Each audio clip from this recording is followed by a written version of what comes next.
All right, thanks for joining. This is Jeff Means from Colburn Hill Group. I'm going to do an introduction and a demonstration of process mining in revenue cycle management. All right, let me first tell you a little bit about Colburn Hill Group and a little bit about myself, just to kind of orient you. Colburn Hill Group's been in business for over 7 years, and in 2021, we were acquired by Tegria. Tegria provides a variety of services and technologies to the healthcare industry. And if you want to learn more about it, you can go check out the website or feel free to reach out to me after the presentation. I like to think of Colburn Hill Group as delivering one product, and that is exceptional revenue cycle performance for the healthcare market. And typically, our projects result in 1% to 2% net revenue improvement. We tend to be more focused on revenue enhancement than we do cost takeout. Though we are an automation company, and a lot of people use technologies as an effort to reduce costs and improve the efficiencies. So I think of it as one product, and that is revenue cycle performance. We do have three different ways that we deliver. First, we have a management consulting team. We can teach you how to use a fishing pole to help you get it installed the right way. We can license our technologies direct to consumer. That's kind of like we want to rent the fishing pole. And then we also have an expert team that knows how to catch fish using the fishing pole, so we can catch the fish for you. Today, we're going to focus on advanced analytics. Process mining is an analytical technique, and so we'll do a demonstration of that. We'll be mostly focused on that. We do have a webinar in 2 weeks where we will talk specifically about robotic process automation and getting more leverage out of RPA using traditional software. So stay tuned and join us in 2 weeks for that. A little bit about myself. I've been in revenue cycle management now for about 18 years, and I'm coming from the point of view of an operations manager. I've done the roles that, patient access director, I've been a director of patient accounts and a VP of revenue cycle. So I'm coming from the operations point of view. I have been developing and leading technologies for a dozen years or so. And so I'm also coming in as a technologist. So hopefully you'll get the flavor today of people and technology coming together to do work in a new way that is better than just one approach. I cut my teeth in the military and learned about logistics.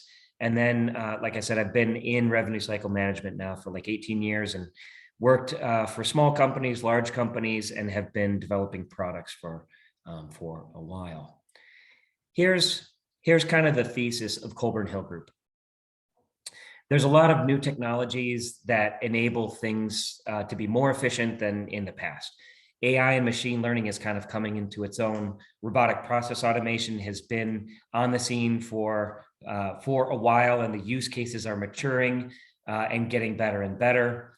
And the thesis is essentially use the best tool for the job that it was created to do. And in order to really go through a digital transformation, you need to take these tools and use them in an integrated way. It's kind of a 1 + 1 + 1 = 5 kind of situation. And the analogy I like to use is if you're going to redo your kitchen, you don't only want a hammer. You want a hammer and a saw and a measuring stick, and you want to draw up good plans before you get started. And then you want to use the tool for the job it was made to use. And the framework that I like to use for pulling these things together is measure, predict, intervene. So measuring is using the analytical tools to see where you are today. It's kind of the map of how are the processes working, what are the results that are being achieved today, and that creates a way to view a prediction into the future. In the prediction mode, you're kind of looking at what are the outcomes that we could affect and we could cause a different outcome to happen. If you take past performance, layer it on top of current book of business, you can forecast what the future results will look like. And hopefully that enables you to find areas that you want to cause a change. You want to intervene. Interventions are inserting into the process as it is today an option to do something different to drive those different results. And that's where you get into the workflow optimization.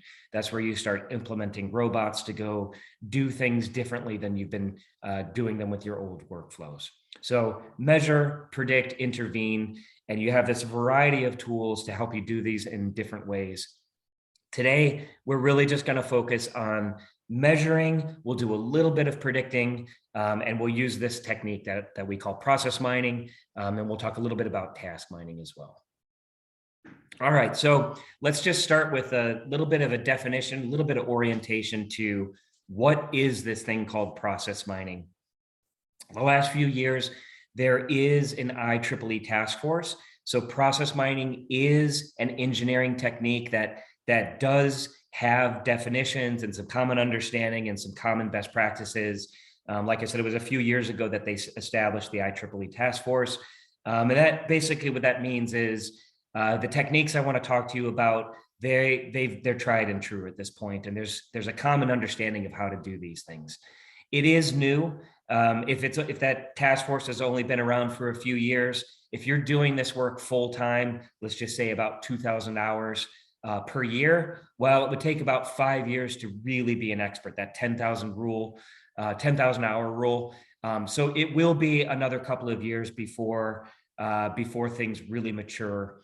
But it is, like I said, it is a practice that is accepted. So what is it? It's using AI algorithms to look at the events that happened in real life and discover the processes that are actually happening. What this enables you to do is it draws your eye, it highlights bottlenecks in the process, it draws your eye to loops that are redundant, and hopefully it helps you to identify any of the steps that are unnecessary, steps that either don't affect the outcomes or cause no change in the system. So these are kind of your key areas for process improvement. Hopefully this doesn't sound like some wildly new thing. If you've been around Lean or Six Sigma process improvement, a lot of the same techniques, a lot of the same identification of the bottlenecks and redundancies and those kinds of things. It's a similar technique. My analogy is it's like Six Sigma, just throw away the tie and the suit, throw away the stopwatch and the clipboard, and let's just let the existing logs from the real process lead you to what's really happening. We'll talk towards the end, we'll talk a little bit about conformance checking. And basically that is using these tools, using these techniques to highlight to what degree are people following the process that you want them to follow.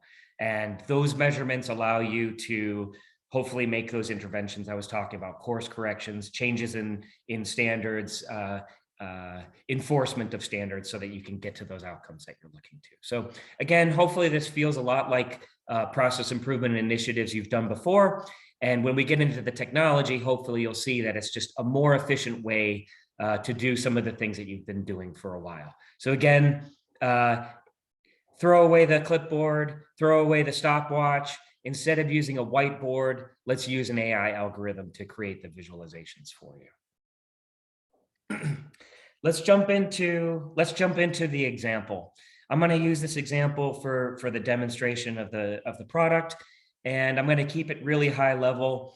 When you actually go into practice, you need to get much more granular, but I'm just going to zoom way out. I'm going to use an example that everyone in revenue cycle management is familiar with, and I'm just going to model the back office process, starting from the point of patient is discharged, to take it all the way through to the point where the associated accounts are at zero balance. Along the way, the other events you're going to see are things like charges get posted and claims get submitted to the payer, and follow-up teams or billers do interventions to fix edits or fix denials. You'll see cash posting events, you'll see remittances, you'll see eventually the account finishes at zero balance. And I'm just going to call this the billing process. And like I said, this is going to be like 30,000 foot view.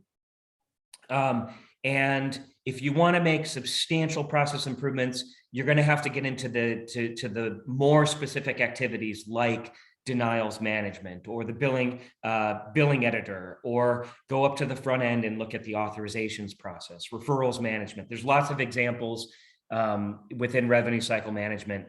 We're just going to take this high level one.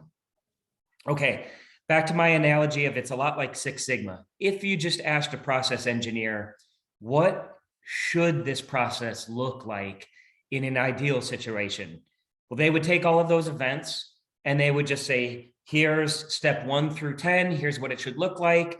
If they actually go out on the floor with that stopwatch and the clipboard, they'll take measurements and they can actually tell you from step 1 to step 2, it takes 15 hours or 2 days or 3 seconds.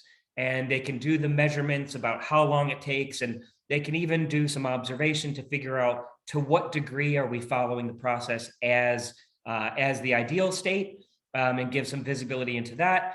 But if you just say, what does the ideal look like? It's going to be something super linear and look like this. But especially for folks in the healthcare world, you know that not everything comes out exactly how you planned it to be, right? So just by way of analogy, when city planners go and make the design for the park and in town, they pave these sidewalks saying, here's the different places people want to go. But what happens in real life is people realize, hey, I want to go straight over there to those trees and or maybe I want to go over to the tennis court. And so people find a way to get where they want to go in a more efficient way. And so he went through all this design to kind of pave the path, and then people get there, where they want to go kind of in their own way.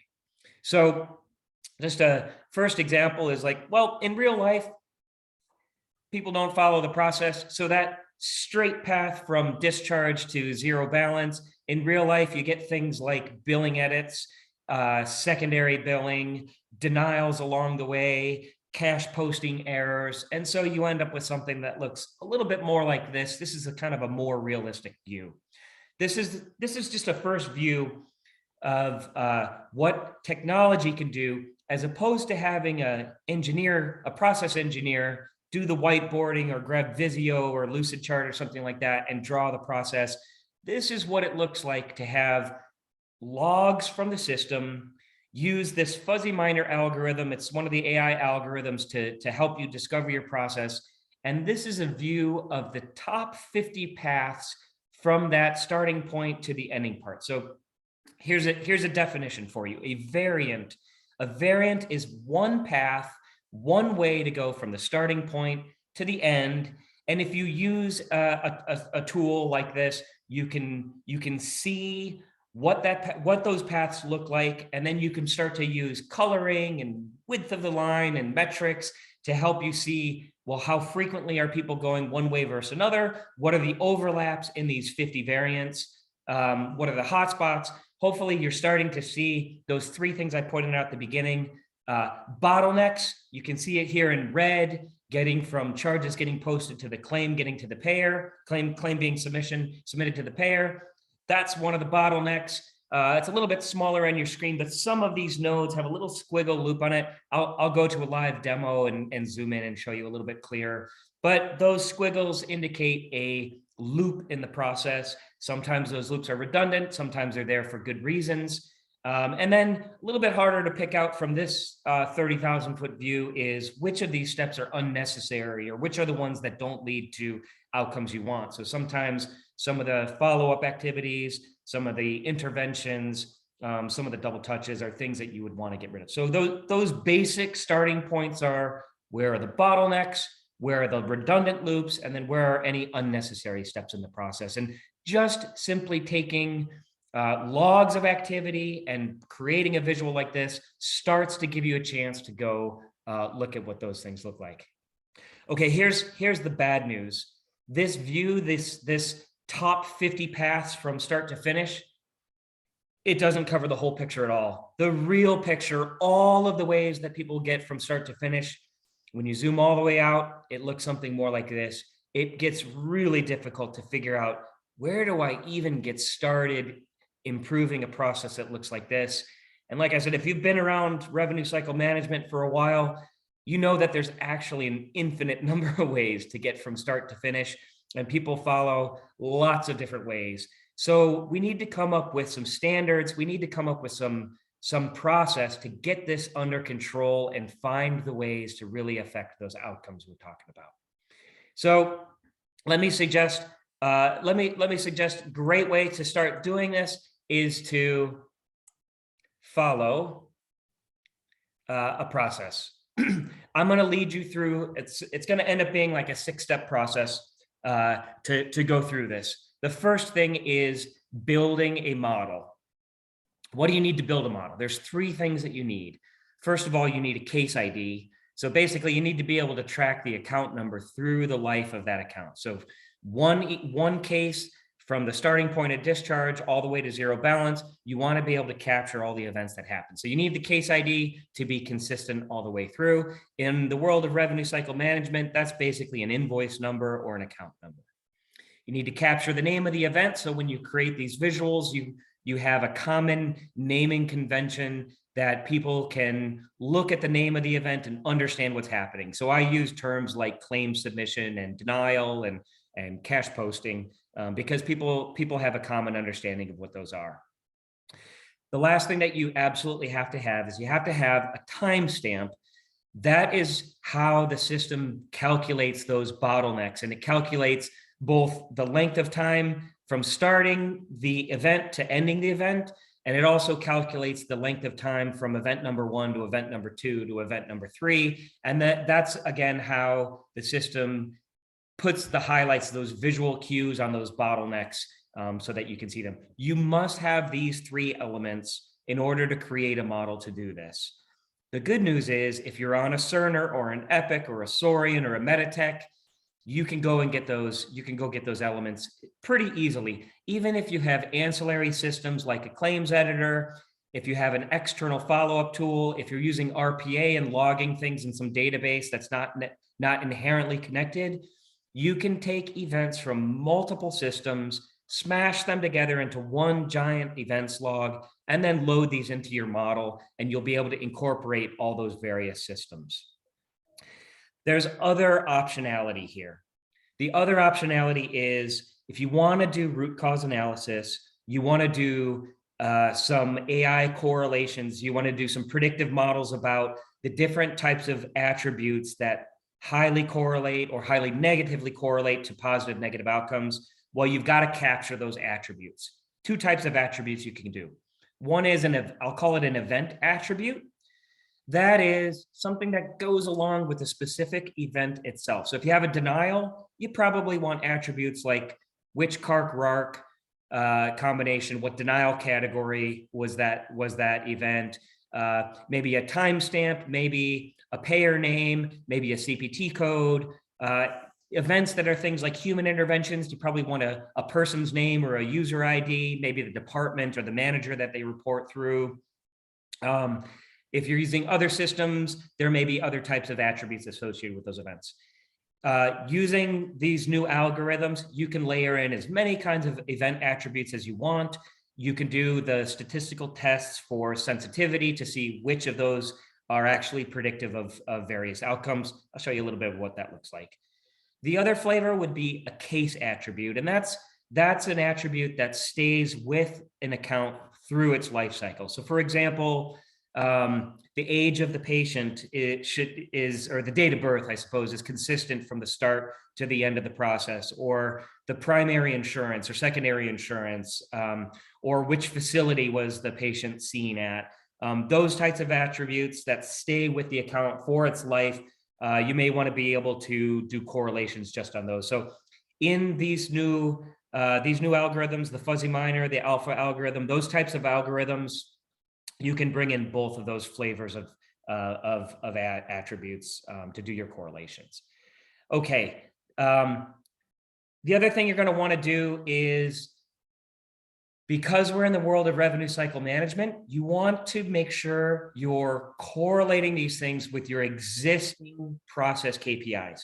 In RevCycle, typical KPIs are things like days in accounts receivable, maybe the labor cost that went into resolving some sort of defect, maybe the number of touches that people do, maybe the associated revenue or the associated cash, or maybe just the patient cash or insurance cash. negative outcomes like denial write-offs or bad debt write-offs.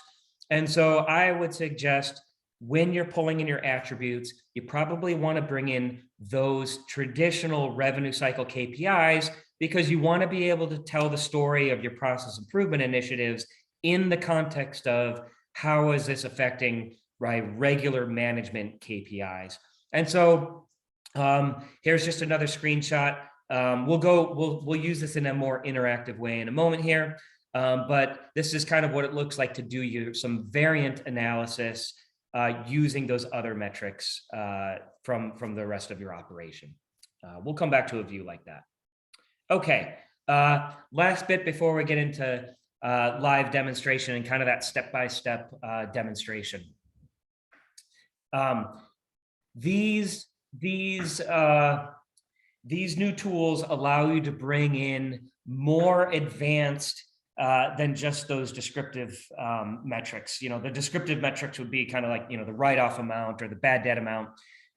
You want to be able to do more predictive type activities. So for example, a root cause analyzer that shows you which denial categories of groups of CPT codes or service areas or ordering physicians, what's positively or negatively correlated to the outcomes you're looking for in one way or another. You want to be able to do, in the middle, I've got a screen grab of what it looks like to do conformance checking of to what degree are people following the process that you want them to follow. And then on the right, I've got just a screen grab there of what it looks like to drill all the way down to the individual cases and trace the events through the life cycle of the individual cases, so you can do that really granular root cause analysis by going and seeing. You get some interesting types of query editing. At the top, there's a view of what it looks like to visually query the data and say, what if I have an A or a B, and after you have the A or B, you have a C, and then after the C, you don't have a D? What are all the cases look like that meet that profile? So basically, you have an advanced querying system so that you can really drill down to the details you're looking to do. Okay, here's the model. I'm gonna change off of the PowerPoint in a moment here and do kind of a live demonstration of what it looks like from a business intelligence view. This is the process to follow. So this is, you can screen grab this or ask me to email you the slides after. Here is the recipe for doing process improvement using process mining. First, after you've built the model, you need to evaluate it to decide, is this model going to be, is this at a granularity, at a level of detail that if I make changes, I'll be able to actually, positive changes in the model lead to actual outcomes that are meaningful. I'll show you some techniques to do that using a Pareto analysis. We'll spend a little bit of time on what it looks like to actually discover the process and drill down on some of those details. The neat things are using the root cause analyzers to use those correlations to spot the opportunities that you can make a process change. And then 4, 5, and 6 are the nitty gritty of going back into the organization and actually affecting change. So that is, we've outlined a bunch of opportunities. Let's quantify the outcomes that we think we can affect. So when we go actually implement the process in the environment, we can see that those outcomes actually happen. And then finally, number 6 is all about actually measuring those results so that you can know the process changes that you made actually had the effect that you wanted them to. Okay, let's get to live demonstration. I'm just going to make sure that we are refreshed and signed in. I'm just going to do a view from our demonstration site. This is right from the colburnhill.com user interface. And in our analytics portal, we publish the visualization so that a user can do it. The first thing is process discovery.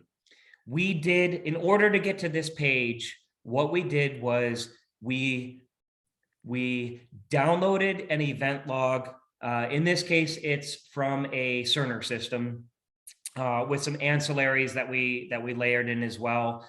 And we downloaded an events log, and we applied fuzzy minor algorithm, and then we built out the complete model. And now we're just visualizing that model so that an operator can go do their process engineering. What you see on the left side is that discovered process. So this is not the process engineer saying, I want to go step 1, 2, 3, 4, 5. This is the visual of what's actually happening in real life. Kind of down here, I can zoom in a little bit, make it a little bit more legible. But down here, you can see the thickness of the line basically represents the amount of volume flowing from one node to another. I mentioned when I zoomed in, you'll see a little bit better, but when you get a little squiggly here, what that indicates is a loop in the process. And so that means everything that goes through this squiggle is basically a remittance came in, and then the next event that happened was another remittance. So you have a loop in the process. And then down here where you have payment and contractual getting posted, well, on average, there's a 7-day lag, and you do that process again. And as I zoom, just on the hover, it's giving some of the quantification there that 26.5% of the time when you post a payment and contractual, the next thing that's going to happen is you post another payment contractual. And on average, there's a 7-day gap from the first time you do it to the second time you do it. So these visuals, they give you a sense of how often are the different paths being followed. And then you can see here, let me zoom back in again. You can see here, this purple is drawing your eye to that bottleneck. And so you've got 2 purple nodes here, one going from charges being posted to the claim submission. And then this call out that comes down to the bottom here. This is just a follow-up activity. They both have about a 30-day lag on them. The first one has 31,000 cases running through it, and the second one has 16,000 cases running through it. And basically, these are 2 different ways. One is the charges get posted and finally the claim going out the door. And the second includes a manual intervention in the way here. So again, this is what it looks like to take real events log and show you the visual of what it looks like, basically a process flow. On the right, you start to layer in some of these metrics. So on average, to go from start to finish, this example is taking 92 days on average to go from start to finish. So a little bit of context on here. On the bottom, you have a histogram that shows the distribution of getting to this average of 92 days. This doesn't mean this particular health system actually carries more like 45 days. What's happening in real life is the expensive accounts, the high dollar accounts, are getting a ton of attention, and they're flowing through in like 28, 30, 31 days. And the lower dollar accounts, where there happens to be much more volume, is taking much longer to get through the process. So if you look from a financial perspective, this health system is carrying something like 45-ish days of accounts receivable. But if from a process point of view, on average, where equal weight applied to a $1 account and a $100,000 account, it's on average taking 92 days to get through that process.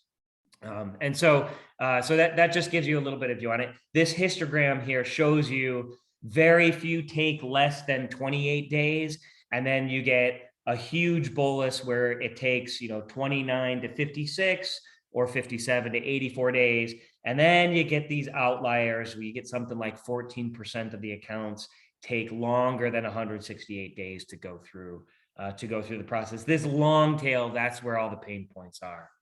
These dials at the top, just giving you a little visual. This is like a 60-day window of discharges through the life cycle, and that 60-day window is 69,000 events. Again, the events are the billing or the manual intervention, and there's 18,000 accounts that go from start to finish. And then this little view here, this is just a view of all of the different variants and the relative volume that flows through each variant. If I wanted to just click on variant number 1, this is the most common way to get from the start to the end. So you can, if you want, you can inspect the different paths going from start to finish. And again, on the right, you can see the volume of accounts that go through the different processes. At the bottom, I've got a filter that allows me to zoom in or zoom out, and basically to capture more variability in the system or less variability. When I zoomed out, you start to get into the bad debt situations where the patient billing, you can see it, there's a bottleneck there that it takes longer to get there. And that's one of the reasons that you get out to this 92 days. Those longer cases, you get a little bit more activity. At this zoomed out view, you see the paths that are flowing through RPA, as well as the human interventions in the process. All right, that was a bit of a deep dive on what does discovery mean. And basically, when you're doing that, you're getting a bit of a qualitative, are the events that I thought should show up, are they showing up? Are there obvious bottlenecks in the process? Are there loops that are redundant? And are there unnecessary steps in the process that are happening? Here's a slightly different view, different type of process evaluation. Here's just a view of how many times did each of those events happen, just relative to each other. So you can see that the remittance and payment posting happens very frequently. And then these manual follow-ups from the follow-up team happens really frequently. There's basically one manual follow-up for each electronic claim submission. That's an awful lot of human intervention. This is one of those areas where it's like, there's some opportunity here. Hopefully there's some good opportunity to take those manual touches out, get rid of some of the redundancies, and we'll come back to how do I go spot what those are. At the top, this view up here is kind of showing you which processes have a lot of loops in them. And I called out the payment posting and the remittance loop in the process. And then the other one that shows up with a lot of frequency is those manual interventions leading to another manual intervention. At the top, there's a little tracker for automation rate over time, so that if you are using this to spot RPA opportunities, and then you layer in those RPAs, you can come back and see to what degree, what percentage are we actually automating? Are we making improvements over that? Is it steady over time? We wanted to get to a 25% automation rate. Did we actually achieve that? All of that types of monitoring over time. Question, is this model good? If I make changes to the process as it's viewed here, will that result in a meaningful financial? Let's see, I've got I think it's my case distributions. Yeah, I've got basically a Pareto analysis check that helps you view, is this a healthy model? The Pareto principle is basically 20% of the activity leads to 80% of the outcomes. Or you can view it the other way, would be 80% of the paths from start to finish are made, 80% of the cases from start to finish, are they captured by 20% of the variance? And this tool helps you get a visual of, I think we said something like 18,000 different ways to go from start to finish. And this grid at the bottom shows you that first variant has the most volume, decreases over time. This model is a pretty sound model where if you just evaluate 23% of the variance, you'll have 80% coverage of the tasks. So I'll use this to come, that 23% is just over 4,000 variants. Let's go back to the discovery page here, and I'm just going to zoom it to 4,000 to give you a sense of what that looks like. So let's use my slider here. And here's what this process visual, this level of detail covers 80% of your total volumes going through. This is kind of your starting point that you should look at to generate changes in the process as it is. Okay, let's go a little bit deeper, because what you really want to get to is, what are the specific things that I can change? So I want to come back to, to this process evaluation step. And let's go back. I called out there was this loop in the payment posting process. If I click on this, I can start to use this the root cause analyzer to view things like which of the service areas here are disproportionately correlated with that loop in the process. or if I flip this top one, what is reverse correlated with the process. And so, so for example, you get which work steps and which payers are disproportionately associated with that loop in the process. You can use these root cause analyzers to get a sense of maybe your payer mix is 30% Medicare, but this loop is 80% associated with Medicare, and so you have a disproportionate relationship between those two. And this is just one way of zooming in and out of what that looks like. Maybe another way to view this root cause analyzer would be, here's your process, your discovered process again on the left, and this time the variant analysis tool here, the variant filter, has those revenue cycle metrics. So maybe you want to focus in on bad debt, and let's just focus in on this first variant that has a lot of bad debt. When I focus in on just that variant, the root cause analyzer here is highlighting, for example, that United Healthcare and Humana and Blue Cross are disproportionately associated with them. This makes sense that, maybe the population that has Medicare primary and Medicaid secondary, hopefully that doesn't lead to very much bad debt, because you shouldn't have patient billing in those scenarios. But United Healthcare and Humana that tend to have more co-pays and deductibles and higher deductibles, those are disproportionately associated with those outcomes. And this would be a negative outcome. So this would be positively correlated to the negative outcome. You can do, which case attributes, and these are just the locations that are disproportionate. And these would be like, I guess diagnostic and emergency services that are disproportionately, I guess emergency medicine tends to have more use of deductibles, and diagnostic services tends to have more copay and co-insurance associated with them. So these are how you drill down to kind of the hypothesis level and the areas of, hey, this observation correlates with what I know about the operation from what the management team tells me or what the staff tells me are the problem areas. And so you can, hopefully what you do is you take these found root causes and you take them back to what can we change and do differently in the future to get a different outcome. I said that we would get into some predictions. Here's just one view of how you can use these algorithms to make predictive inferences. And so, some of these are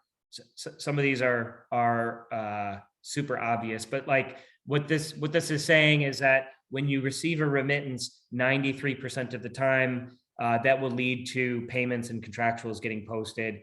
And that's pretty obvious, right? Like that implies that this facility has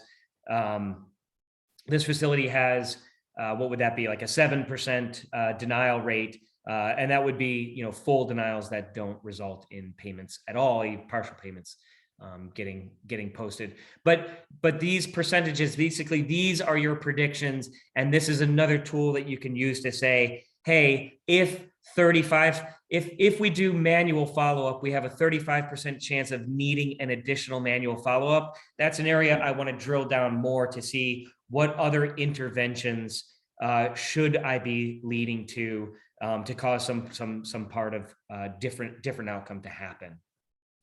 Okay, so let me go back to kind of the step-by-step. This is how to use the process mining techniques. What is the right recipe? Well, you've got to build a model. Before you start drawing any inferences from it, number one, you want to evaluate that model to make sure that it is statistically significant. I showed you one view of that is to use the Pareto analysis. We talked a little bit about the qualitative, the viewing of the discovered process. Is this in conformance with what I know about the operation? You can use that to evaluate, are there other events that need to be captured? Or are we capturing the events in a meaningful way? Did we label the events in a way that's meaningful, that people have a common language, and we can use this to engineer some new, better process? So that's evaluating the model and evaluating the process itself. We showed you some of those tools about measuring the amount of loops, the amount of backlogs, how much volume goes through from one node to another that's a problematic node. Step 3 is to really get under and do the root cause analysis for, well, now why are they happening? Are there individual ordering physicians? Are there specific service areas or physical locations within a health system that positively or negatively correlate to the outcomes that you want or the outcomes you don't want to happen? Because those are the areas that we want to go and make some sort of new process. So you go through all your observations, and step 4 is let's catalog those observations. These tools should help you quantify how big are those opportunities so that you can prioritize the change management that you're going to do. 5 and 6 is about really doing the heavy lifting, and that is going out to the operation and actually implementing those processes. The bad news is this process mining tool doesn't really help you implement the process. That's the hard work of going and telling people to do something different or changing the workflow systems so that it kind of forces a different outcome. One of the ones that Colburn Hill focuses on a ton is implementing robotic process automation so that they're automatically happening with high consistency. And that's a way of driving to the change management that you want to happen. Finally, number 6 is this model that I showed you. That's just one point in time. You need to leave this in place after you've made those changes. You want to be able to go back and show, we used to have 92 days on average to go from start to completion, and now we have 82 days. We made a 10-day improvement to the process. Or we used to have 93% flowing through this node, and now we have 98% flowing through that node because we like to do it. Okay, I use this example of the back office process that included, billing all the way down to cash posting and getting to zero balance. To actually go into your organization, you want to pick a much more granular, a much more specific process. Maybe you want to go to patient access areas and look at referrals management or authorizations management. Maybe you want to focus in deeper on the back end just on cash posting. Maybe you want to get that relationship between the cash posting and the finance department where you're doing cash reconciliation processes. Maybe you want to leave revenue cycle altogether and get into clinical pathways or discharge planning, some of those case management functions. Maybe you want to get into the charge capture process or the supply chain. Maybe you want to go to HR and look at the hiring process. This technique can be used to evaluate any process, to identify opportunities to improve those processes, and then to measure what happens there. Just the last few moments that we have left, I want to talk about one tricky situation. Here's a common question we get is, what do we do if the work steps, if the events aren't actually captured in the technology? What if those event logs don't exist? What do we do? There's another technique called task mining that pushes this a little bit further. Essentially, what you do is you install a screen recorder on any of the user's screens. There's a number of configuration steps that you may want to do. Like, for example, if you're an Epic facility, Epic doesn't allow any screen captures. They don't want you to be doing any screenshots of the technology. So you may need to configure not to take any screenshots of Epic. And then you probably want to layer in things like any PII or PHI. You want those account numbers and credit card numbers or whatever else, phone numbers, you want that to be masked. And so task mining tools do have a level of artificial intelligence where you can turn some of those things off just to protect the data itself. So essentially, you install a screen recorder, you go through some configuration management, and then the staff, as they do their workday, you basically have this computer vision happening in the background and grabbing a screenshot and a bunch of header information every time a user clicks or hits the keys on the keyboard. And from that, you can capture activities that aren't logged in your other systems.